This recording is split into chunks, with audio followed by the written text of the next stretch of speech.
محمد حسین عبدالحسینی هستم. من 10 سال جزء verein کلکهیم توی تانوس نزدیک فرانکفورت هستم.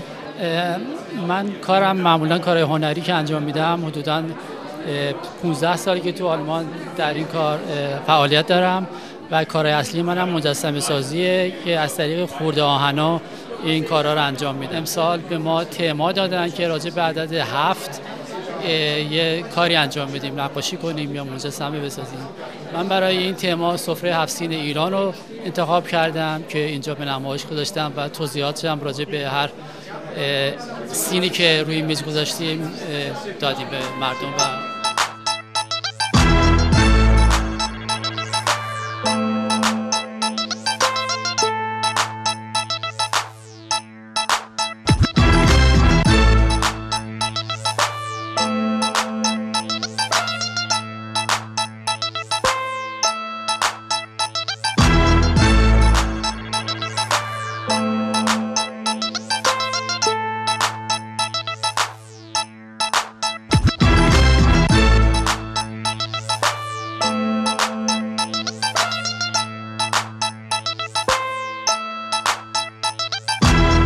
خوشم اومد، خیلی جالب بود. هیچ فکر نمی‌کردم عدد 7 اینقدر مفهوم‌های مختلف داشته باشه. به خصوص از برنامه هموطنی ایرانیمون خیلی خوشم اومد که اومدیم برای اینکه اینجا ببینیم و ساپورتشون بکنیم. به نظر من خیلی خوبه که ایرانی‌ها برنامه‌های خودشونو میذارن، هنراشون رو نشون میدن.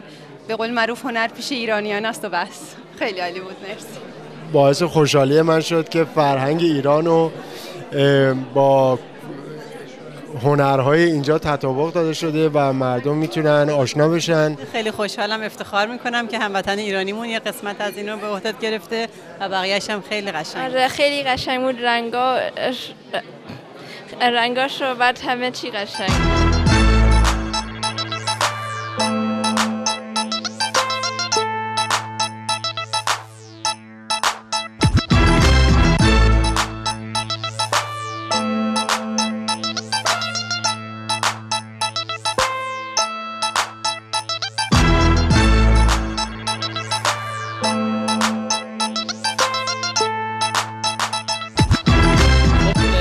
عدد 7 هم توی کلتور ما رول بزرگی بازی میکنه. مثلا در نوروز که سفره 7 سین میچینیم، برای ما خیلی جالبه. هر سال این برنامه رو اجرا میکنیم ولی اروپایی‌ها از این برنامه اصلا اطلاعی ندارن. از این طریق خواستم که کلتور خودمون رو به اروپایی‌ها نشون بدیم، آشنا بکنیم. بزرگترین قطعه‌ای که انجام دادم حدوداً 2 متر هستش و در یکی از کلیساهای کوپنهاگن به نمایش گذاشته شده. کار دیگه هم اینه که نقاشی کشیدم. در پشت صحنه می‌بینید 2 تا تابلو هستش که اینم نمایش عدد 7 میده.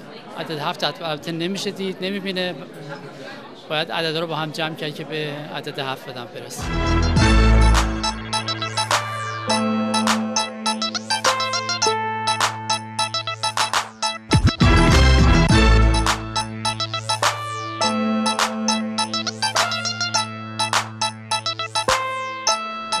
امیدوارم که بتونین در وبسایت من از کارام چیز کنین، نگاهشون بکنین.